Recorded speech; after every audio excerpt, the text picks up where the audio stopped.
నేను అనుకోని ప్రార్థన చేసుకున్నా. మన పరిస్థితి ఎవరికైతే తెలియదు, చూసేటోళ్ళు రకరకాలుగా అనుకుంటారని అన్నా.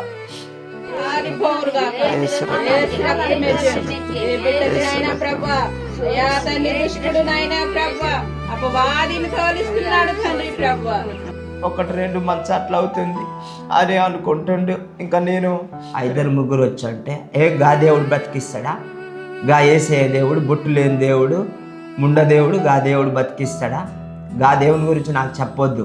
నేను అయోధ్య ఉత్తరప్రదేశ్ పోయి వచ్చిన 3000 కిలోమీటర్లు 3 రోజులు పగలు రాత్రి ఆ జర్నీ చేసి అక్కడ రాముడు పుట్టిన కాడికి పోయి వస్తున్న ఆ దేవుడు బ్రతికించలేడు, గీ ఏసయ్య దేవుడు బ్రతికిస్తాడు. తోటి చూడలేనటువంటి పరిస్థితిలో ఉంది, చూపు చూడలేనటువంటి పరిస్థితిలో ఉంది. ముసుగు వేసి చూస్తే ఓన్లీ ఎముకలే ఉన్నాయి. హాస్పిటల్కి తీసుకెళ్ళిన తర్వాత అక్కడ ఆ యొక్క డాక్టర్ని చూసి ఏమంటున్నారంటే, ఇంకా ఇలాంటి పేషెంట్ నువ్వు ఇన్ని రోజులు ఇంటి దగ్గర పెట్టుకొని ఏం కాదు నేను ఎక్కుతా అంది, అవసరమైతే నన్ను చిన్నతోటి ఇట్లా కట్టుకో, గురు వెనకాల కట్టుకో అన్నది. నాకు తెలిసిన దేవుడి కాడికి మా సిస్టమ్స్ లేకుంటే మా యొక్క పరికరాలు ఏమన్నా రాంగ్ ఉన్నాయా అని ఇక్కడ నిమ్స్లో ఏ టెస్ట్ అయితే చేశారో అదే టెస్ట్ మళ్ళీ కేర్ హాస్పిటల్లో చేస్తున్నారు. మరి ప్రాబ్లం దొరకట్లేదు అంటున్నారు. మరి ఎలా సార్ అంటే, బయట వేరే దేశం ఒక డాక్టర్ని కన్సల్ట్ అయ్యామండి. ఫ్రాన్స్ దేశం నుంచి వెళ్ళి ఒక డాక్టర్ రావాలండి. ఫ్రాన్స్ దేశం నుంచి వెళ్ళి డాక్టరు ట్రీట్మెంట్ కూడా ఆ యొక్క పరికరాలుగా వాళ్ళు డాక్టర్ చేస్తారా లేకుంటే పేషెంట్ అక్కడ తీసుకెళ్ళి చేస్తారా కానీ మొత్తానికైతే ఆ డాక్టరే టెస్టులు చేస్తే చెప్పగలుగుతామంటున్నారు. ఆ డాక్టర్కి మాత్రం 60 లక్షలు ఖర్చు అవుతాయండి అని. అదేం సార్ 60 లక్షలు అంటున్నారు ఏంటి అంటే, అంతే అండి, ఫ్లైట్లో రావాలి, ఫ్లైట్లో పోవాలి కదా ఖర్చు. నేను కొలవని దేవుడు అంటూ లేడు. నేను అయోధ్య ఉత్తరప్రదేశ్ కూడా పోయొచ్చా. దేవాది దేవునికి నా యొక్క వందనాలు. అసలు నేను చెప్పేది ఏంటంటే, నేను ఒక అన్యుండి, నా పేరు వాగబోయిన రవీందరు, నా భార్య పేరు కృష్ణకుమారి, మా నాన్నగారి పేరు వాగబోయిన చిన్నపుల్లయ్య, మా అమ్మగారి పేరు వాగబోయిన లక్ష్మి. మేము 3 అక్కజెల్లెళ్ళు, నాకు 2 అన్నదమ్ముళ్ళం. మేము ఇంతకుముందు ఎన్నో దేవుళ్ళని కొలిసినాం. నాకు తెలిసిన దేవుడి కాడికి నేను కొలవని దేవుడు అంటూ లేడు. నేను అయోధ్య ఉత్తరప్రదేశ్ కూడా పోయొచ్చా 3000 కిలోమీటర్లు నా ఫ్యామిలీతోటి పోయొచ్చా. నేను తిరుపతి ఒక 2 సార్లు పోయొచ్చా. ఇంకా అట్లా ఇక మేడారం అట్లా అన్ని దేవతల్ని కొలిసా. ఇంకా అట్లా విగ్రహ ఆరాధన బాగా చేసేది. ఎక్కడ దేవరు ఉన్నా కానీ మేము పూజలు బాగా చేసేది. పూజలు అంటే నాకు బాగా మస్తు ఇష్టం. ఇక మా కుటుంబంలో ఇక అందరం కలిసి అట్లా ఇక ఎక్కడున్నా కానీ మేము పోయి వచ్చేది, అట్లా చేసుకునేది. ఇంకా మాది సానిపల్లి పంచాయతీ, కొమ్మిగూడెం విలేజ్. మా ఊరికి నేను పెద్ద మనిషిని, దొరని. అంటే దొర అంటే ఏంటంటే మా కుల వృత్తి పరంగా దొర అంటే ఊరు నిమిత్తం ఊరిని నడిపియాల. ఏ బాధ్యత అయినా, ఏ పెళ్లి కార్యక్రమాలని, ఏ ఫంక్షన్లు ఉన్నా కానీ దొర పటేళ్ళ సమక్షంలో మాట్లాడుకొని తీర్మానం చేయాలి దొర పటేల్. ఇంకా అలా ఇక క్రమక్రమంగా కొనసాగుతున్నాయి పెళ్ళిళ్ళు. ఇంకా మా చెల్లె కూడా, మా 2 చెల్లెళ్ళు వాళ్ళు నాకంటే ముందుగా దేవుని నమ్ముకున్నారు. కానీ నాకు యేసయ్య దేవుడు అంటే చాలా వ్యతిరేకం. నేను యేసయ్య దేవుని అంటే ఇంకా అసలు ఎంత వ్యతిరేకం అంటే, మా చెల్లె వాళ్ళు ప్రార్థనకి వెళ్తే నేనేమో ఇంట్లో దొరతనం చేస్తున్నా, మీరేమో చర్చికి వెళ్తున్నారు అని వాళ్ళని చర్చికి పోనిచ్చేటోని కాదు, వెళ్ళనిచ్చేవాని కాదు.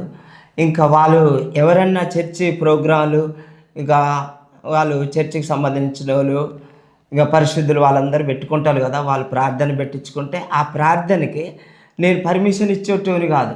వాళ్ళ ప్రార్థనకి అన్యులు పోతే వాళ్ళని ఇంకా మీరు కూడా వాళ్ళల్లో కలిసి మీరు కూడా అటువే ఇంకా ఇందులో కలవద్దు అని అనేటోని. ఇంకా చాలా వ్యతిరేకించేటోని నేను. ఆ యొక్క అయ్యగారిని కూడా మీరు మైకులు పెట్టుకోవద్దు అనేటోని. ఎంత వ్యతిరేకించేటోని అంటే ఇంకా నా అంత వ్యతిరేకస్తుడు అసలు ఉండడు. ఇంకా వాళ్ళ కరెంట్లు తీసేటోని, నేను కరెంటు పర్మిషన్ ఇచ్చేటోని కాదు. అట్లాంటిది చేసేది. ఇంకా అలా చేసి ఇక నా భార్య ఇంకా ఏం జరిగిందంటే, నాటు పెట్టి ఇక సాయంత్రం పొద్దుపోయే సమయంకి ఇంటికి వచ్చింది. నాకు ఆరోగ్యం బాగలేదు, ఇంకా నన్ను హాస్పిటల్ తీసుకెళ్ళి అంటే ఇప్పటి వరకు నువ్వు పని చేసినావు కదా, మంచిగానే ఉన్నావు కదా, నాకు ఓపిక లేదు, రేపు పొద్దున పోదామంటే లేదు నాకు అస్సలు మంచిగా లేదు, ఎట్లనైనా ఇప్పుడు హాస్పిటల్కి పోదాం అని అంటే ఇంకా అప్పటికప్పుడే ఎక్కువైపోయింది. ఇంకా గుండాల హాస్పిటల్కి తీసుకెళ్ళిన తర్వాత అక్కడ ఆ యొక్క డాక్టర్లు చూసి ఏమంటున్నారంటే, ఇంకా ఇలాంటి పేషెంట్ నువ్వు ఇన్ని రోజులు ఇంటి దగ్గర పెట్టుకొని ఎలా ఉన్నావు, పేషెంట్ నీకు కనిపించట్లేదా, ఇట్లాంటి పేషెంట్ చాలా డేంజర్గా ఉంది, ఇంకా మీరు ఎక్కడికన్నా తీసుకెళ్ళండి అంటే, లేదండి ఈరోజు నాటు కూడా పెట్టొచ్చిందండి అన్నా కూడా, లేదు చూస్తే కనపడట్లేదా, ఇలాంటి పేషెంట్ నువ్వు నాటు పెట్టింది అంటున్నావు అంటే, లేదండి కానీ మీకు ఎలా చెప్పాలి నాకు తెలియదు కానీ అని అనేసరికి వాళ్ళు ఇక బయటికి ఎక్కడికన్నా తీసుకెళ్ళిందంటే అక్కడి నుంచి వెళ్ళి కొత్తగూడెం హాస్పిటల్కి తీసుకెళ్ళాం. ఏరియా హాస్పిటల్కి తీసుకెళ్తే అక్కడ హాస్పిటల్ వాళ్ళు 4 రోజులు ట్రీట్మెంట్ చేశారండి. 4 రోజులు ట్రీట్మెంట్ చేసి ఇంకా 4 రోజులు కూడా రిపోర్ట్స్ నార్మల్ వస్తున్నాయి. ఇంకా ఏంటంటే 4 రోజులు చూసి కూడా మీరు ఆ యొక్క రిపోర్ట్స్ నార్మల్ అంటున్నారు, పేషెంట్ ఏమో చావు బతుకులు ఉన్నది, ఇలాంటి పేషెంట్ పట్టుకొని ఆక్సిజన్ పెట్టిన పేషెంట్ పట్టుకొని మీరు నార్మల్ అంటున్నారు, మరి ఏంటి ఇంకా అని వాళ్ళతోటి గొడవ పెట్టుకోవటం జరిగింది. ఇంకా గొడవ పెట్టుకుంటే ఇంకా మీ ఇష్టం అండి ఎక్కడికైనా తీసుకెళ్ళండి అంటే ఇక మేము అక్కడి నుంచి వెళ్ళి ఖమ్మం ఎపెక్స్ హాస్పిటల్ తీసుకెళ్ళామండి. ఖమ్మం ఎపెక్స్ హాస్పిటల్ తీసుకెళ్తే ఇంకా అక్కడ కూడా 15 రోజులు ఇంకా రోజు ఇంకా ట్రీట్మెంట్ కొనసాగుతూనే ఉండి ఇక 3 రోజులు గడిచింది, 4 రోజులు గడిచింది, 5 రోజులు గడిచింది, అట్లా 10 రోజుల నుంచి 15 రోజులు గడిచిందండి. ఇంకా ట్రీట్మెంట్ చేస్తూ ఉన్నారు కానీ అక్కడ రోజుకి ఎక్కువ అయిపోయింది. ఇక ఖమ్మంలో ట్రీట్మెంట్ పోయిన నుంచి వెళ్ళి ఐసీయూలో పెట్టారండి. ఐసీయూలో పెట్టి ఈ కాళ్ళు కట్టేశారు, చేతులు కట్టేశారు, వస్తుంది అని అంటుంది, ఏడొస్తుంది రావట్లేదు, ఏం లేదు అంటే, లేదు ఇక నేనేమన్నా ఊరికే చెప్తున్నానా, వస్తుంది అని ఇట్లా రకరకాలుగా మాట్లాడుతుంది. అమ్మ ఈ మెంటల్ ఎప్పుడు పోవాలి, మన సోయిలోకి ఎప్పుడు రావాలి అనుకుంటుంటే ఇంకా డాక్టర్లతో రోజు సార్ అసలు ఏమైంది అని అడిగితే, ఏమండి మా ప్రయత్నం మేము చేస్తున్నాం, టెస్టులు చేస్తున్నాం కానీ నార్మల్ వస్తున్నాయి, ఇంకా మరి ఎలా చేద్దామని అంటే అప్పటికి 15 రోజులు గడిచిపోయినాయి. ఇంకా సార్ మరి ఇన్ని రోజులు ట్రీట్మెంట్ చేసి లాస్ట్కి ఎక్కడికన్నా తీసుకెళ్ళిందంటే మరీ ఘోరంగా చేసి, అదేదో మీ వల్ల కాకుంటే ముందే చెప్పొచ్చు కదా అంటే, అప్పటికే మా ప్రయత్నం మేము చేశామండి, ఇంకా మీరు ఎక్కడికన్నా తీసుకెళ్ళండి అన్నారు. 15 రోజులు ఐసీయూలోనే ఉందండి. 15 రోజులు ఐసీయూలో ఉన్నప్పటికీ మరి ఎక్కడికి తీసుకెళ్ళాలనే ఆలోచన తోచక ఇక వాళ్ళని ఎంక్వైరీ చేస్తే హైదరాబాద్ నిమ్స్ హాస్పిటల్కి తీసుకెళ్ళండి ఇక అనేసరికి ఇక అక్కడి నుంచి వెళ్ళి అక్కడికే ఇప్పుడు 2.5 లక్షల దాకా ఖర్చు అయినాయి ఖమ్మం ఎపెక్స్లో. అక్కడ అన్ని డబ్బులు తీసుకొని కూడా పేషెంట్ని అసలు ఏం ట్రీట్మెంట్ చేయకుండా మాకు అప్పగించి, ఇంకా వాళ్ళు ఏ రిపోర్ట్స్ కూడా మాకు ఇక కరెక్ట్ రిపోర్ట్స్ రాలేవు, లేకుంటే ఇంకా మాకు వచ్చిన ప్రకారంగా మేము చేశామండి అనేసరికి సర్లే అండి ఇప్పటికీ పేషెంట్ సావు బతుకులు ఉందని ఇంకా డిస్కషన్ ఆపేసి ఇంకా నిమ్స్ హాస్పిటల్కి తీసుకెళ్ళాము. నిమ్స్ హాస్పిటల్కి తీసుకెళ్తే అక్కడ కూడా అసలు ఏమైంది అంటే, ఏముంది సార్ ఇప్పుడు ఏ ట్రీట్మెంట్ చేసినా కూడా నార్మల్ అని ఇక చెప్పారండి, ఇంకా రిపోర్ట్స్ మరి చూడండి అంటే, మరి మేము ఇక మళ్ళీ స్టార్టింగ్ నుంచి వెళ్ళి రిపోర్ట్స్ మేము టెస్టులు చేస్తే కానీ మేము చెప్పగలలేము అని అంటే, సరే కానివ్వండి అండి, ఇక ఏదేమైనా సరే మీరు బాగు చేస్తారని మేము నమ్ముతున్నాం సార్, మరి మీరు ఇక పేషెంట్ని ఇది చేయండి. మరి ఒక బిల్డింగ్ని మనం ఏ విధంగానైతే ఒక మేస్త్రీలకి అప్పగించి ఎంతైనా మీరు దీన్ని ఇంకా కట్టిన తర్వాత మాకు చెప్తే ఎంత అమౌంట్ ఇస్తామని మేము ఆ డాక్టర్లని అక్కడ మాట్లాడడం జరిగింది. పేషెంట్ బతకాల, ఏదేమైనా ఎన్ని టెస్టులు ఉన్నాయో అన్ని టెస్టులు మీరు చేయండి, ఆ రిపోర్ట్స్ బట్టి మరి మీరు ట్రీట్మెంట్ చేయండి, ఆ తర్వాత మరి ఎంత ఖర్చు అయినా అది మేము చూసుకుంటాంలే అండి అని ఇక చెప్పేసినప్పటికీ వాళ్ళు ట్రీట్మెంట్ కొనసాగుతూ ఏమైంది సార్ అంటే, రోజు ఒక 5-6 రోజులకు ఒకసారి అట్లా సార్ ఏమైందంటే అక్కడున్న అటువంటి డిపార్ట్మెంట్ సార్లు అందరూ కలిసి అన్ని ట్రీట్మెంట్లు చేస్తూ ఇదేంటి సార్ అసలు ఏది కూడా నార్మల్ వస్తున్నదండి, ఇంకా మనం ఎలా ఈ పేషెంట్ని అంటే ఇంకా వాళ్ళు డిస్కషన్ చేసుకుంటామండి, మళ్ళీ మా స్టాఫ్ ఒకసారి కూర్చోవాలా అని అంటే, సరే సార్ మరి ఇక ఈరోజు కూర్చుంటారా రేపు కూర్చుంటారా మాకు ఏదైనా కొద్దిగా క్లారిటీ చెప్పండి సార్ అంటే, మేము మాట్లాడుకుంది ఏం చెప్పలేమండి, అన్నీ కూడా నార్మల్ వస్తున్నాయి, మా సిస్టమ్స్ లేకుంటే మా యొక్క పరికరాలు ఏమన్నా రాంగ్ ఉన్నాయా అని ఇక్కడ నిమ్స్లో ఏ టెస్ట్ అయితే చేశారో అదే టెస్ట్ని మళ్ళీ కేర్ హాస్పిటల్లో చేశారు. కేర్ హాస్పిటల్ ఇందులో ఏ టెస్ట్ చేస్తే మళ్ళీ అదే టెస్ట్ని కేర్ హాస్పిటల్లో చేశారు. అలా ఎందుకు చేశారంటే ఆ యొక్క ఏమన్నా మన మన యొక్క పరికరాలు ఏమన్నా ఇక మిస్టేక్ ఉన్నాయా లేకుంటే పని చేస్తలేవా అని కన్ఫామ్ కోసం అందులో కూడా టెస్ట్ చేశారు. ఇందులో ఏ టెస్ట్ చేస్తే అందులో అదే టెస్ట్ చేశారు. ఆ యొక్క టెస్ట్లోకి ఇందులో చేసేది అందులో చేసేది, ఇందులో కూడా నార్మల్ వచ్చేది. ఇంకా అప్పటికి ఇంకా క్రమక్రమంగా జరుగుతూ ఇంకా గడిచిపోతుంది. మరి సార్ ఇంకా ట్రీట్మెంటు మరి ఏం చేస్తున్నారు సార్, రోజు చేస్తున్నారు, మరి ప్రాబ్లం దొరకట్లేదు అంటున్నారు, మరి ఎలా సార్ అంటే బయట వేరే దేశం ఒక డాక్టర్ని కన్సల్ట్ అయ్యామండి, ఫ్రాన్స్ దేశం నుంచి వెళ్ళి ఒక డాక్టర్ రావాలండి, ఫ్రాన్స్ దేశం నుంచి వెళ్ళి డాక్టరు ట్రీట్మెంట్ కూడా ఆ యొక్క పరికరాలుగా వాళ్ళు డాక్టర్ చేస్తారా లేకుంటే పేషెంట్ని అక్కడ తీసుకెళ్ళి చేస్తారా కానీ మొత్తానికైతే ఆ డాక్టరే టెస్టులు చేస్తే చెప్పగలుగుతామంటున్నారు. ఆ డాక్టర్కి మాత్రం 60 లక్షలు ఖర్చు అవుతాయండి అని అన్నారు. అదేంటి సార్ 60 లక్షలు అంటున్నారు ఏంటి అంటే, అంతే అండి, ఫ్లైట్లో రావాలి ఫ్లైట్లో పోవాలి కదా, ఖర్చు ఉంటుంది, మెడిసిన్ ఖర్చు ఉంటుంది అని అంటే, ఎలా చేయాలి సార్ 60 లక్షలు అంటే మేము పెట్టలేమని ఇంకా ఏం చేసే పరిస్థితి తోచక ఇంకా మా బంధువుల సహాయంతో ఇంకా ఎవరిని సంప్రదించాలని చుట్టాల దగ్గర తెచ్చిన డబ్బులు కూడా లేవు, అయిపోయినాయి, షేట్ల దగ్గర అప్పు తీసిన డబ్బులు అయిపోయినాయి, ఇంట్లో డబ్బులు అయిపోయినాయి, ఏం చేసే పరిస్థితి లేదు. ఇంకా 60 లక్షలు అంటే ఎలా చేయాలని లాస్ట్కి మంత్రి గారు గుర్తొచ్చి ఆ మంత్రి గారితో ఇంకా సార్ మరి ఇట్లాంటి ఇక పరిస్థితిలో ఉన్నామండి, ఇంకా ఎలా సార్ మీరేమైనా సాయం చేయగలుగుతారా అంటే పొంగులేటి మంత్రి గారికి ఫోన్ చేయడం జరిగింది. ఇంకా ఫోన్ చేసి సార్ మరి మీరేమన్నా హెల్ప్ చేయగలుగుతారా సార్, 60 లక్షలు అంటున్నారండి డాక్టర్స్ అంటే, సరే ఏమైందండి అంటే, ఏం సార్ అన్నీ నార్మల్ వస్తున్నాయి అంటే అక్కడ ఉన్న పెద్ద డాక్టర్కి ఇవ్వండి ఫోన్ అంటే పెద్ద డాక్టర్కి ఫోన్ ఇచ్చాం. ఇక సార్ ఒకసారి మాట్లాడండి మంత్రి గారు మాట్లాడతారంటే, సరే ఇక మాట్లాడదామని ఇక ఫోన్ ఇచ్చా సార్కి, పెద్ద డాక్టర్ గారికి ఫోన్ ఇస్తే, సార్ మరి ఏంటండి పరిస్థితి అక్కడ ఏమైంది అంటే, పేషెంటు అన్ని టెస్టులు చేశామండి, మన దగ్గర ఉన్న టెస్టులన్నీ ఏది కూడా నార్మల్ వస్తుందండి, మరి ఇక దీనికి ఖర్చు మాత్రం బయట దేశం ఫ్రాన్స్ దేశం నుంచి అక్కడ డాక్టర్ రావాలండి, ఆ డాక్టర్ని సంప్రదిస్తే 60 లక్షల దాకా ఖర్చు వస్తుందని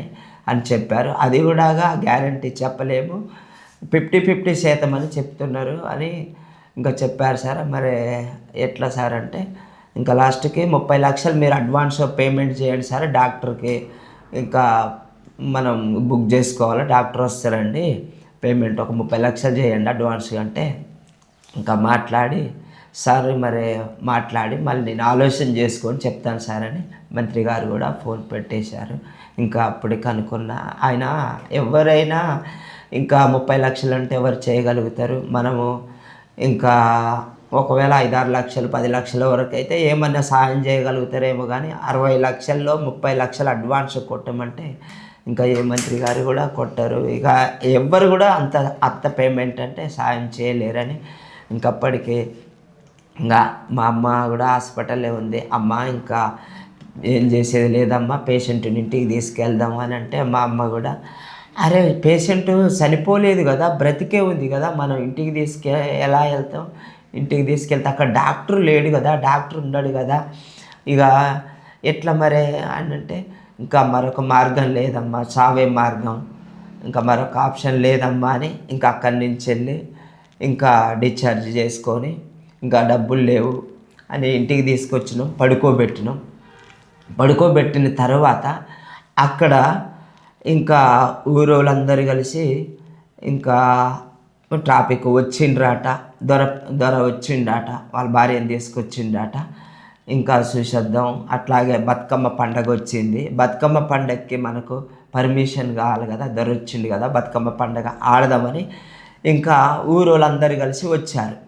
దొర మరి బతుకమ్మ పండుగ ఆడదాం అనుకుంటున్నాం ఏంటి అని అంటే, ఇంకా ఇగో ఇలా ఉంది పేషెంట్, సరే ఆడదమ్మా వద్దా అని నేను చెప్పను, మీ ఇష్టం ఉంటే ఆడండి ఇంకా అని నేను చెప్పడం జరిగింది. ఇంకా బతుకమ్మ పండుగ సరే ఇక మీ ఇష్టం అని అంటే ఇక వచ్చి పేషెంట్ని ఇలా చెద్దరగప్పుంటే తీసి చూశారు. తను కన్నుతోటి చూడలేనటువంటి పరిస్థితిలో ఉంది, చూపు చూడలేనటువంటి పరిస్థితిలో ఉంది. ముసుగు తీసి చూస్తే ఓన్లీ ఎముకలే ఉన్నాయండి, ఓన్లీ ఎముకలే ఉన్నాయి. ఇంకా వీరు హాస్పిటల్లో చేతబట్టమంటే ఇంటికి తీసుకొచ్చారు. ఇంకా రేపో మాపో చనిపోతుంది, ఇంకా ఈసారి బతుకమ్మ పండగ వద్దు, ఇక చనిపోతే సూతకం అవుతుంది. సూతకం అంటే ఇంకా మా వృత్తి ప్రకారంగా ఆమె చనిపోయిన తర్వాత కర్మలు అయ్యేసేపు ఏం పని చేయకూడదండి, ఏం పని చేయకూడదు కర్మలు అయిపోయేసేపు అని. ఇంకా ఏమన్నా మన పనులు ఉంటే చేసుకోండి, రేపో మాపో దొర భార్య చనిపోయేలాగుంది, ఇంకా మరొక మార్గం లేదని వాళ్ళు ఇక తీసుకొచ్చారు, ఇంటికాడ పడుకోబెట్టారు. ఇంకా తను సరిపోద్దని తీసుకొచ్చారు కాబట్టి ఇంకా ఈసారి బతుకమ్మలు వద్దండి, వచ్చేసారి ఆడుకుందామని బతుకమ్మలు బంద్ చేశారు. బంద్ చేసిన తర్వాత ఇంకా ఇప్పుడు ఇక క్రీస్తు బిడ్డలు చర్చిని నమ్ముకున్న వారు విశ్వాసులు వస్తున్నారు. ఇంకా వాళ్ళు కూడా వచ్చి ఇంకా చూస్తున్నారు. చూసి ఒక 2-3 వచ్చి, దొర ఇంకా నువ్వు దొరవని అదే ఇంకా మనసులో పెట్టుకొని పెద్ద మనిషినని ఇక చర్చి దేవుణ్ణి నమ్ముకోను అని, ఒకసారి అయితే చర్చి దగ్గరికి రా, దేవుని దగ్గరికి రా, ఒకవేళ ఈ దేవుడు బ్రతికిస్తాడేమో అంటే 2-3 వచ్చంటే, గా దేవుడు బ్రతికిస్తాడా, గా యేసయ్య దేవుడు బొట్టు లేని దేవుడు ముండ దేవుడు, గా దేవుడు బతికిస్తాడా, గా దేవుని గురించి నాకు చెప్పొద్దు, నేను అయోధ్య ఉత్తరప్రదేశ్ పోయి వచ్చిన 3000 కిలోమీటర్లు 3 రోజులు పగలు రాత్రి ఆ జర్నీ చేసి అక్కడ రాముడు పుట్టిన కాడికి పోయిస్తున్నా, ఆ దేవుడు బ్రతికించలేడు, గీ యేసయ్య దేవుడు బ్రతికిస్తాడా, తిరుమల తిరుపతి నేను ఫ్యామిలీతోడు పోయొచ్చా, ఆ దేవుడు బ్రతికించలేదు. ఇక నేను రకరకాల కోళ్ళం పెట్టిన దేవుడు, కోడి మోసింది, ఆ దేవుడు బ్రతికించలేదు. ఎన్నో దేవుళ్ళకు ముఖ్య, లాస్ట్కి మా మామయ్య కూడా వాళ్ళ దేవునికి ఆవును పెడతానని, ఆ దేవుడు కూడా బ్రతికించలే. ఈ యేసయ్య దేవుడు బ్రతికిస్తాడా, ఈ దేవుని గురించి నాకు చెప్పొద్దు, మరొకసారి నాకు దగ్గరికి వచ్చి ఇట్లా మాట్లాడొద్దు, యేసయ్య దేవుడు అని ఈడికి రండి ఆడికి రండి అని, ఇంకా నాకు మరొకసారి కనిపించొద్దు అని అంటే, ఇంకా వాళ్ళందరూ కలిసి ఇక వెళ్ళారండి. వాళ్ళందరూ కలిసి వెళ్ళిన తర్వాత ఇంకా వాళ్ళందరూ మాట్లాడుకున్నారు. నేను తిట్టి ఇంకా మరొకసారి నాకు కనిపించొద్దు అని నేను అన్నప్పటికీ వాళ్ళందరూ కలిసి మళ్ళీ ప్రేమగా వచ్చి, దొర ఇంకా నీ దగ్గర ఉన్న డబ్బులన్నీ అయిపోయినాయి, సేటు ఇచ్చిన డబ్బులన్నీ అయిపోయినాయి, అత్తగారు వాళ్ళు పెట్టిన డబ్బులన్నీ అయిపోయినాయి, నీకు మరొక మార్గం లేదనే కదా నువ్వు తీసుకొచ్చి ఇంటికాడ పడుకోబెట్టినావు, యేసయ్య దగ్గరికి రా, ఒకవేళ బ్రతుకుతేనేం బ్రతికింది, చనిపోతే చనిపోయింది అన్నారు, ఎట్లనైనా చనిపోతుంది, ఈ మాట నాకెందుకు అని సరేలే అని ఇంతమంది కలిసి వచ్చిండ్రని ఇంకా వాళ్ళ మాట వినటం జరిగింది. ఆ మాట విని ఇంకా సరే అండి అని అన్నలే. కానీ ఆ పేషెంట్ని నేను ఇక ఇలా పట్టుకొని పోయేది, అంటే ఆ పేషెంట్ని ఓన్లీ ఎముకలే ఉన్నాయిగా ఇలా లేబట్టుకొని పోయి, అప్పటికి టాయిలెట్ బ్యాగ్ కూడా ఉంది, కానీ ఇక ఇలా పట్టుకొని తిరిగేదిలే. కానీ ఆ పేషెంట్ని అటు ఇటు తిప్పేది. కానీ అక్కడ చర్చికి పోదామంటే నేను తీసుకుపోయే మనసు నాకు ఇంకా రావట్లేదు. ఇంకా దేవుని నమ్మిన వాళ్ళే అందరు కలిసి ఇంకా ఇలా పట్టి ఆటోలో పడుకోబెట్టిండ్రు, చెద్దరితోటి ఇలా పట్టి చెద్దరితోటి ఆటోలో పడుకోబెట్టిండ్రు. ఇంకా ఆ చర్చిలో అడుగుపెట్టి ఇంకా వాళ్ళందరూ కలిసి తీసుకుపోయి మందిరట్ల మధ్యలో పడుకోబెట్టారు. నేను ఆ గడప కాడే ఇలా అడుగుపెట్టి అక్కడే ఇంకా ఉన్నాను. ఇంకా అందరూ కలిసి ప్రార్థిస్తున్నారు. ఇక నేనేమంటున్నానంటే, అసలు ఏ ముఖం పెట్టుకొని వీళ్ళ మధ్యలో ఉండాలి, వాళ్ళతో కొట్టుకున్నట్టుగా తిట్టుకున్నట్టుగా అయ్యగారిని ఎన్నోసార్లు రకరకాల మాటలు అంటిని, ఇంకా వాళ్ళని కూడా మరోసారి నాకు కలవద్దంటేని ఏ ముఖం పెట్టుకొని వీళ్ళ మధ్యలో ఉండాలి అని అందరు కలిసి ప్రార్థిస్తుంటే నేనేం చేస్తున్నంటే ఇట్లా కళ్ళు తెరుస్తున్నా, అందరి ముఖాలు చూస్తున్నా, మళ్ళీ మూస్తున్నా, కళ్ళు తెరుస్తున్నా, ఇట్లా మూస్తున్నా. ఇంకా అప్పటికే ఇంకా ప్రార్థన అయిపోయింది. ప్రార్థన అయిపోయిన తర్వాత ఇంకా పేషెంట్ని, నా భార్యని ఆటోలో పెట్టుకొని మళ్ళీ ఇంటికి తీసుకురావటం జరిగింది. ఆ తీసుకొచ్చిన తర్వాత ఇంకా చాలామంది నాకు ఫోన్ చేస్తున్నారు. మా చుట్టుపక్కల మా పంచాయతీ వాళ్ళందరూ ఫోన్ చేసి వాళ్ళు ఏమంటున్నారంటే, దొర నువ్వు చర్చికి పోయినవాట కదా, దొర నువ్వు చర్చికి పోయినవాట కదండి. మాటి మాటికి ఇక ఒక్కొక్కరు అలా ఫోన్ చేస్తున్నారు. ఫోన్ స్విచ్ ఆఫ్ చేసి పక్కన పెట్టేసి పడుకున్న తర్వాత ఆ రోజు నేను ఒక్కరోజు చర్చికి పోతే నేను కొలిసిన దేవతలన్నీ నాకు కనిపించినాయి. ఆ రాత్రికాల సమయంలో అన్నీ కనిపించినాయి. అంత చికాకు చేస్తున్నాయి. నేను మేకను కోసిన దేవుళ్ళు, కొబ్బరికాయ కొట్టిన దేవుళ్ళు, కోడిని కోసిన దేవుళ్ళు, ఇవన్నీ నన్ను ఇబ్బంది చేస్తున్నాయి. ఇలా ఇబ్బంది చేస్తుంటే అంటే నేను 3 నెలలు హాస్పిటల్లో చుట్టూ తిరుగుతూ ఏడవని రోజు లేదు. అలాంటి సమయంలో ఏ ఒక్క దేవరు కూడా నాకు కనిపించలేదు. కానీ నేను ఈరోజు చర్చికి పోయి ఒక్కరోజు మోకరిస్తే నేను కొలిసిన అన్నీ నన్ను చికాకు చేసినాయి. అంటే నిజంగా యేసయ్య ఉన్నాడా, దేవుడు ఒకవేళ ఇంకా చూసిండా నన్ను అని ఇంకా నేను అనుకున్నా. ప్రభువా, అంటే నువ్వు గొప్ప దేవునివి. ఇన్ని రోజులు ఆ దేవతలన్నీ కనిపించలేవు, కానీ ఒక్కరోజు నీ దగ్గరకు వచ్చి మోకరిస్తే అవన్నీ నాకు కనిపించినాయి. అంటే నువ్వు గొప్ప దేవుని ప్రభువా. ఇప్పుడు నేను నిన్ను నమ్ముతాను ప్రభువా.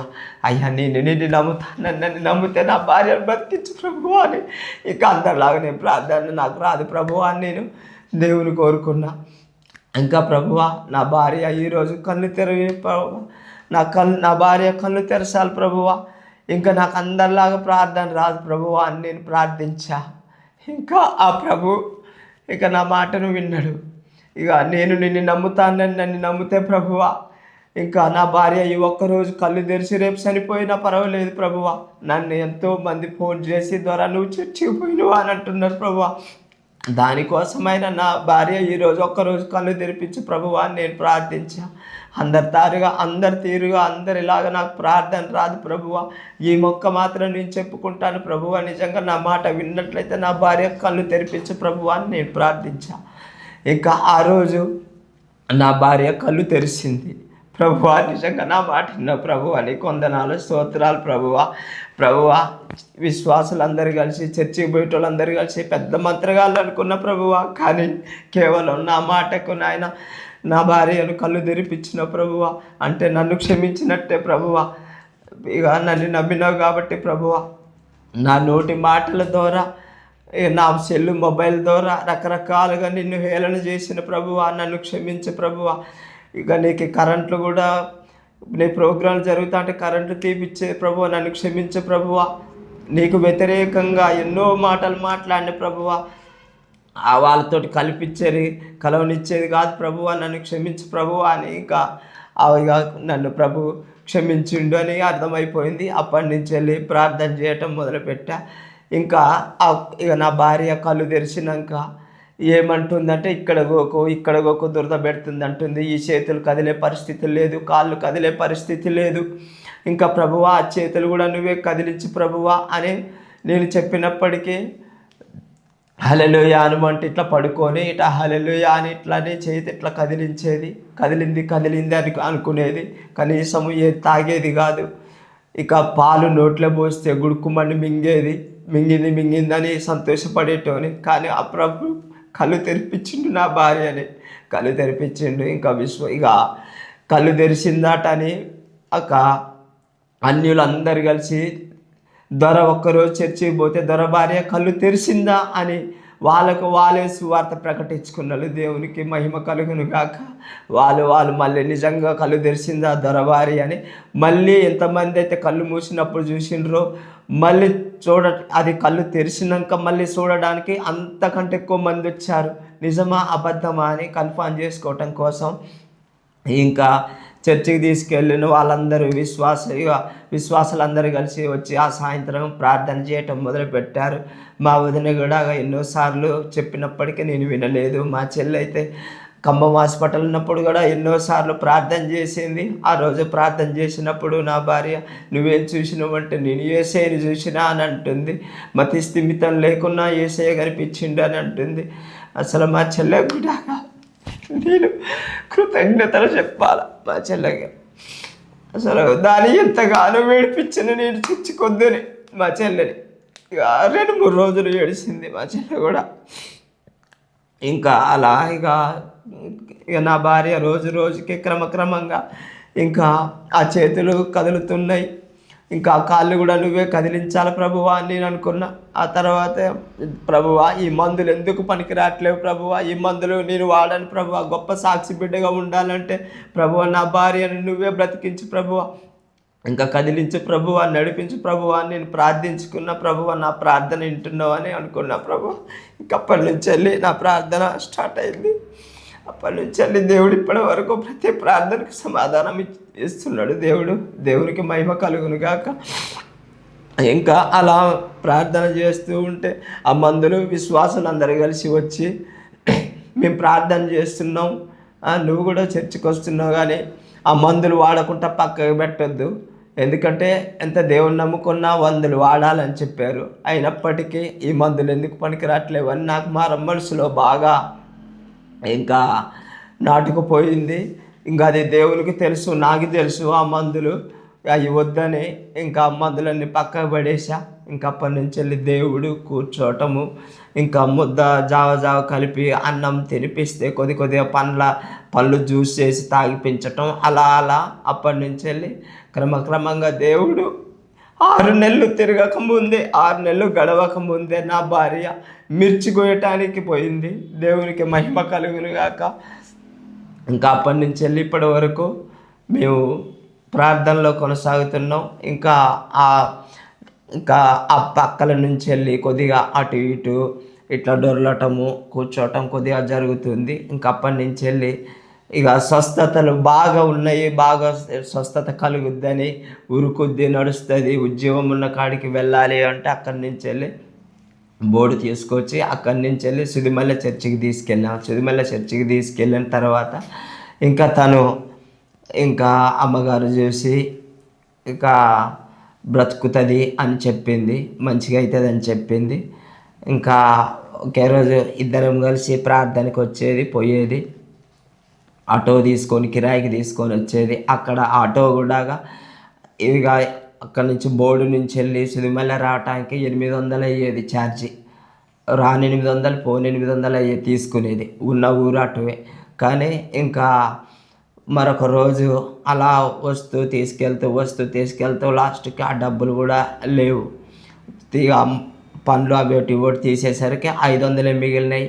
ఇంకా మా అత్తయ్య కూడా వచ్చింది, మనం ఇప్పుడు వెళ్ళే పరిస్థితి లేదు అత్తయ్య, 500 ఉన్నాయి, ఛార్జీకి డబ్బులు లేవంటే ఏదేమైనప్పటికీ ప్రార్థన చేసుకుందాం, దేవుడు మన అక్కడికి చేర్పిస్తాడని ఇంకా ప్రార్థన చేసి 500కి ఉన్నూరు అటువే 800కి తక్కువ రాలేదు. 1000 రూపాయలు అంటే 800కి మాట్లాడుకొని వచ్చినాం. ఇంకా 500కి ఎవరు మాత్రం వస్తారని ప్రార్థించుకొని ప్రభువా ఈ 500కి ఆటో రావాలి ప్రభువా, ఇంకా నువ్వే ఆటో మాట్లాడు ప్రభువా అని ఇంకా ప్రార్థించుకున్నా. ఇక మా అత్తయ్య కూడా చెప్పిన ప్రార్థన అయితే చేసిన. ప్రార్థన చేసి ఇక మరే ప్రార్థన చేసి బయటికి వెళ్ళగా ఆటో వచ్చింది. ఆటో రాగానే నిజంగా దేవుడు ఈ ఆటో పంపించినట్లయితే 500కి వస్తాడు, దేవుడు పంపించిన ఆటో అయితే 1000 రూపాయలు 800 అంటాడని ఇంకా అన్న మాది ఎట్లయితే డబ్బులు లేవు కానన్నా 500 అవుతున్నాయి, మమ్మల్ని బోర్డు చేర్చుతావా అన్నట్టే సరే ఓకే వచ్చి ఎక్కండి అన్నాడు. అప్పటికే దేవుడు ఇంకా పంపించిండని ఇక మేము అనుకున్నాము. అత్తయ్య దేవుడు పంపించిండు మనకు ఆటో అని చెప్పగానే ఇంకా ప్రార్థన రాదు కానీ ప్రభువా ఆటో అయితే నువ్వు పంపించినావు, ఎలా ప్రార్థన చేయాలి ప్రభువా అని నేను ఇంకా ఒక్కసారి ఏదేమైనప్పటికీ బైబిల్ తెరిచి చూద్దామంటే బైబిల్లో 5వ అధ్యాయం 6వ వచనం నుంచి చూసినప్పటికీ దేవుడు నీలాగే ప్రార్థన చేసుకొని నీ ప్రార్థనలు వింటున్నానని దేవుడు వాక్యం నాకు అప్పటికి చూపెట్టాడు. మా అత్తయ్యకి చెప్పాను, అత్తయ్య ఇగో వాక్యం కూడా మనకు ప్రార్థన రాదని నేను ఇందాక ప్రార్థన చేశాను కదా, ఓపెన్ చేసి చూస్తే దేవుడు చూపెట్టిండు, నువ్వు గడి వేసుకొని ప్రార్థన చేయి, నీ ప్రార్థన నేను వింటానని చెప్పిండు. ఇంకా అప్పటికే దేవుడు ప్రతి దానికి సమాధానం ఇచ్చిండు. అప్పటికే ఇంకా ఆటోలో ఎక్కించినాం, వెళ్ళిపోయినాం. ఇంకా తెల్లవారి మళ్ళీ ప్రార్థనకి రావాలంటే డబ్బులు లేవు, ఉన్న 500 కూడా అయిపోయినాయి. బండి ఉన్నది, బండి మీద కూర్చునే పరిస్థితి లేదు. బండి మీద కూర్చునే పరిస్థితి లేకుంటే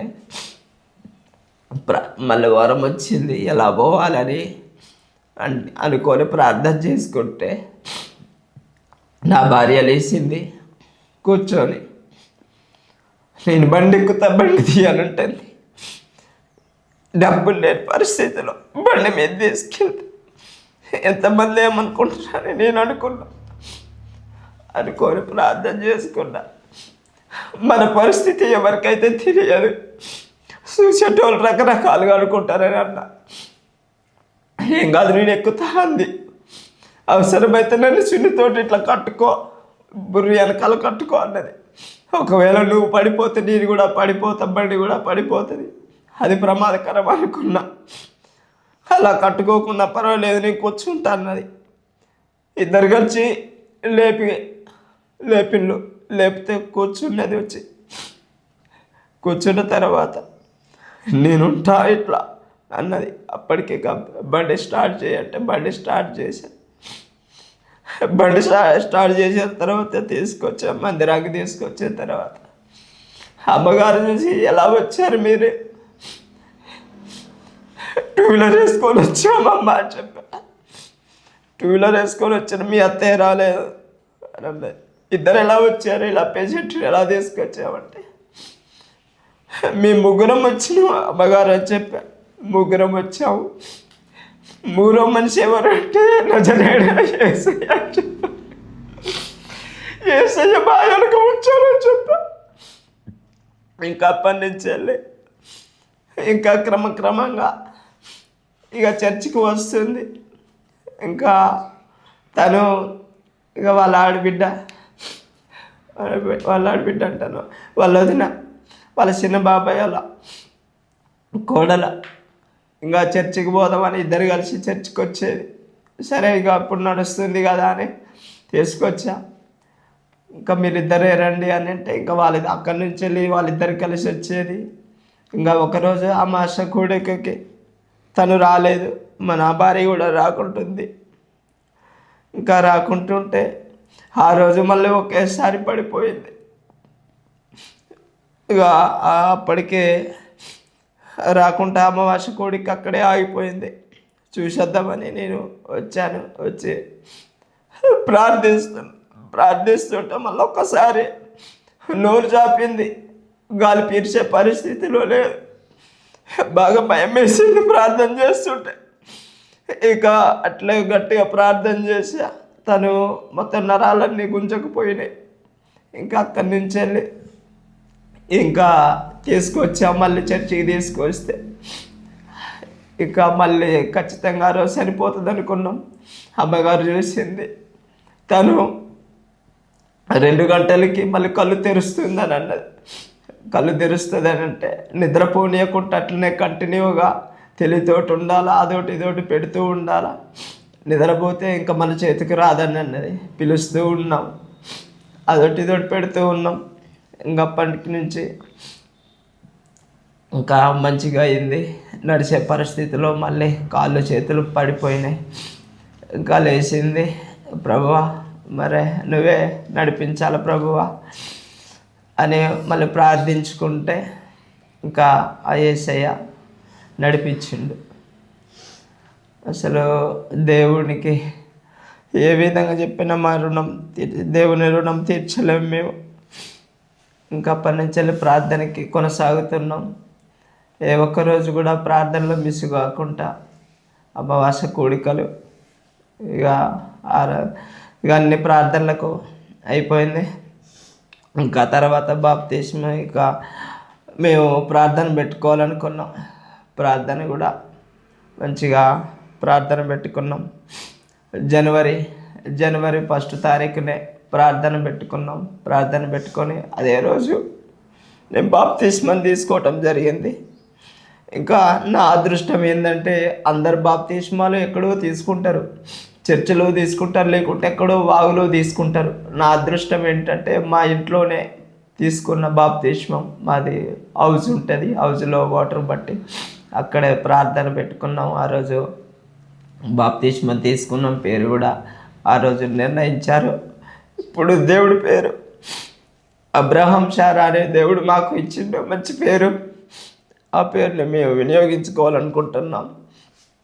ఇంకా దేవుడు కూడా నేను పరిచర్య చేసినట్టుగా, మా పక్కూర్లో పరిచర్య చేసినట్టుగా, నేను వాక్యం బోధించినట్టుగా ఆ దేవుడు నాకు చూపెట్టిండు. మా అమ్మకేమో నేను చర్చి కట్టినట్టుగా చూపెట్టిండు.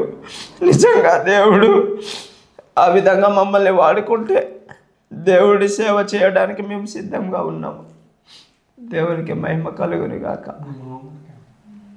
ఇక మా మామయ్యను కూడా ఇంకా తను ఇక ఆయనకి క్యాన్సర్ పేషెంట్ అయ్యి ఇంకా నన్ను హాస్పిటల్కి తీసుకెళ్ళండి అంటే హైదరాబాదు బసవతారకం హాస్పిటల్కి తీసుకెళ్ళాము. బసవతారకం హాస్పిటల్కి తీసుకెళ్తే అక్కడ డాక్టర్లు కూడా చూసి 4th స్టేజ్లో ఉందన్నారు. 4th స్టేజ్లో ఉందని తనకు ట్రీట్మెంట్ చేయలేకపోతున్నారు, ట్రీట్మెంట్ తట్టుకోడు అన్నాడు.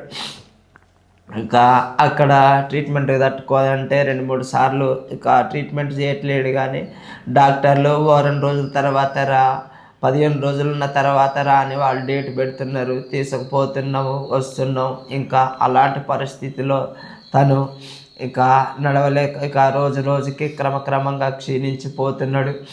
ఇంకా అక్కడ రూమ్ తీసుకున్నాం. అక్కడ రూమ్ తీసుకొని ఒకరోజు ఇంకా నేను అక్కడ రూమ్లో ప్రార్థించుకున్న రోజు అక్కడ ఆ యొక్క సైతాన్ అయితే నువ్వు మా ఊని కాదు, నువ్వు వెళ్ళిపో అని అంటుంది. మా అక్క కూడా దేవరు వస్తుంది. కానీ అక్క నీకేం ఎట్లా అనిపించింది? రాత్రి దయ్యం వచ్చి నన్ను అసలు నువ్వు మా ఊని కాదు వెళ్ళిపో అని అంటుంది. నేను ప్రార్థన చేసుకుంటున్నా, నీ వల్ల కాదు, నువ్వు ఇక్కడ ఉండొద్దు, దయ్యమా వెళ్ళిపో అని నేను దాని ఇట్లా నిదట్లోనే దాన్ని తరిమేసిన తర్వాత ఇంకా మా బాబాయ్యకు మంచిగా లేదు. ఆ రోజు నుంచి వెళ్ళి ఇంకా మా అక్క కూడా నువ్వు ప్రార్థన చేయి అంటే మా మామయ్యకు ప్రార్థన చేసిన. అప్పటి నుంచి వెళ్ళి ఇంకా తను కూడా, మా అక్క కూడా దేవుని నమ్మాలని, దేవునిలో ఎదగాలని, ఇంకా తను కూడా రక్షణలోకి రావాలని నేను ఆశిస్తున్నాను. ఇంకా అక్కడి నుంచి వెళ్ళి మా మామయ్యను 2 చేతులతోటి ఈ గుజాన్ని ఇలా పట్టుకొని ఇంటికి తీసుకొచ్చాము. ఇంకా మా మామయ్య కూడా ఇంకా నేను బ్రతకను, హాస్పిటల్లో కూడా వాళ్ళు నన్ను ఇక డాక్టర్లు బ్రతికించరని నాకు అర్థమైపోయిందని మా మామయ్య చెప్పి ఉన్నాడు. ఇంకా నేను చనిపోతా అని మా మామయ్య చెప్పిండు. ఇంకా మేము కూడా ఏం చేయాలా, ఏదేమైనా దేవుడే బ్రతికిస్తాడని అనుకున్నా. ఇంకా నీ బిడ్డ అలాంటి పరిస్థితిలో నుంచి బ్రతికింది. అలాంటి దారుణంకైతే నువ్వు పోలేవు కదా. కంటి చూపు లేనటువంటి నీ బిడ్డే బతికింది. నిన్ను కూడా దేవుడు బ్రతికిస్తాడు. నమ్మటం నీ వంతు అయితే దేవుడు సమస్తం నీకు ఇస్తాడు, నిన్ను బ్రతికిస్తాడు అని చెప్పినప్పటికీ ప్రార్థన చేద్దామని ప్రార్థన చేసి ఇంకా ప్రభువా నేను వచ్చే సమయం అవుతుంది ప్రభువా, ఇంకా మళ్ళీ ఇంటికి వెళ్తున్నాను, తనకి నీ కాపుదలు ఇవ్వండి ప్రభువా అని నేను ప్రార్థించా. ఇంకా ఈ రీతిలో తను కాలు రావట్లేదు, చెయ్యి రావట్లేదు, పడిపోయింది. ఇంకా లెట్రూమ్ ఆ యొక్క మంచాట్లనే అవుతుంది ప్రభువా. తనకు నీ బలాన్ని, శక్తిని దయచేయండి ప్రభువా. ఇలాంటి పరిస్థితిలో నేను చూడకూడదు ప్రభువా. నా భార్యను బాగు చేసిన దేవుడు, బిడ్డను బాగు చేసిన దేవుడు నువ్వు. ఇక మా మామయ్యని కూడా ఇక బాగు చేయండి ప్రభువా నేను ప్రార్థించా. ప్రభువా నేను ఇంకా వారం రోజులలో మళ్ళీ వస్తాను ప్రభువా. ఈ మనిషిని ఇలా చూడొద్దు ప్రభువా, ఈ మనిషిని నడిచి తిరిగేలాగా నేను చూడాలి ప్రభువా మళ్ళీ వచ్చేసరికి ప్రభువా అని నేను ప్రార్థన చేశా. ప్రేరాలు తెచ్చుకున్నారు, ప్రార్థన చేశా. ఇంకా ఇంటికి తిరిగి వెళ్ళాను. తిరిగి వెళ్ళి అల్లుడు వచ్చే రోజు వస్తుంది అని మా మామయ్య పడుకొనే ఉంటాడు. ఒకటి రెండు మంత్స్ అట్లా అవుతుంది అని అనుకుంటుండు. ఇంకా నేను రేపు వస్తా అని దేవుడు ఈరోజే మా మామయ్యను నైట్ నడిపించిండు. ఎందుకంటే దేవుడు నాకేం సమాధానం ఇవ్వాలని ఆ దేవుడు రాత్రికి రాత్రే మా మామయ్య నడిపించిండు. ఫోన్ చేసి నువ్వు రేపు వచ్చే రోజు కాబట్టి మామయ్య మా నాన్న ఇవాళ నడిచిండు, తనకు తానే తిరుగుతున్నాడని చెప్పిండు. మా బావ చెప్పిండు, మా అక్క చెప్పింది, మా అత్తయ్య కూడా చెప్పింది. ప్రార్థన చేస్తుంటే వాళ్ళందరూ విన్నారు. ఇంకా దేవుడు అలా నడిపించిండు. అప్పటి నుంచి ఇంకా వాళ్ళు కూడా నమ్ముతుండవు. ఇక మా మామయ్య కూడా రక్షణలోకి రావాలి, బాప్తిస్మం తీసుకోవాలని నేను కోరుకుంటున్నా. ఇప్పటికీ ఆ రోజు నుంచి డాక్టర్లు బ్రతకడని ట్రీట్మెంట్ కూడా చేయలేదు. ఇక కష్టం తట్టుకోడు అని డాక్టర్లు కూడా వదిలేసినప్పటికీ మా మామయ్యకి ఇక కొద్దిగా బాగలేదు అంటే ప్రార్థన చేయలుడా అంటాడు. హాస్పిటల్కి నేను లేకుంటే, అల్లుడు లేకుంటే నేను రాను, ఇంకెందుకు పోవటం అనేది. ఎందుకంటే మా బాబాయ్ అల్లుడు ప్రార్థన చేస్తేనే నాకు ఏమవుతుందని మా బాబాయ్ చెప్పున్నాడు కాబట్టి, ఆయనకు నమ్మకం కలిగింది కాబట్టి ఆ దేవునికి మహిమ కలుగును గాక. ఇంకా మా మామయ్య కూడా ఈరోజు కూడా చేను దగ్గరికి వెళ్ళిండంట కర్ర పట్టుకొని. దేవునికి మహిమ కలుగును గాక.